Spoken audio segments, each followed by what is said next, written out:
atong weather update mga bay, adunay low pressure area ganang ginabantayan ang pag-asa sa gawas sa nasod.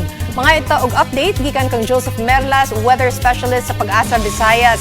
Joseph, mayong gabi kanimo, mahimo ba nga bagyo kining LPA ug unsa ang weather forecast karong weekend?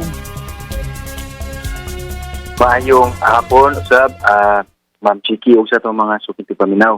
O niya ito ang latest with the update.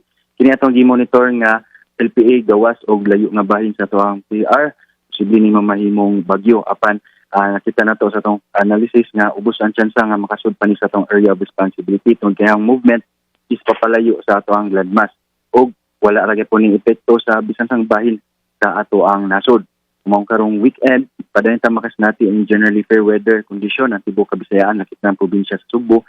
Gawas ang gihapon aning mga patak-patak o mga isolated na mga pagulan. Nasagad na sa nati sa hapon o sa gabi tungod ni sa easterlies o hangin nga gikan sa silangan.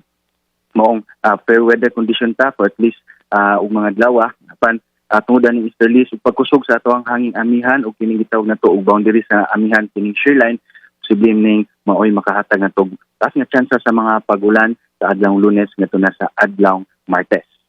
Oh, so kaning mga mosunod na adlaw dili kaayo init sad. Yes, kuha na to ang kainiton, Ma'am Chiki, no, tungod ani mga pagpanagong dala sa shear line. So, napatay, posible, last na nina pagbugso, no, o kaning surge sa ato ang hanging amihan, sa dili pa ta i-terminate ng maong amihan. So, bugnaw ta, especially sa Lunes, na to na sa Martes, Ma'am Chiki.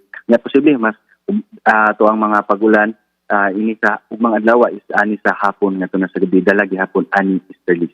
O maayo kay na kay init ra ba kaayo last week. Unya wa sad tay giatangan nga bagyo o weather disturbance in the next few days, wala sad no. Wala ino, Ma'am Chiki, gawas aning atong gi-monitor no na LPA nga wala to wala right ka ubos ang chance nga makasud sa atong area of responsibility. So wala tay gipaabot for this in the next 2 weeks nga bagyo nga posibleng makaapekto directly makaapekto sa ato ang nasod. Mayo ni mamakasyon na lang gyud ta ni bay. Bay, daghang kayong salamat nimo ha.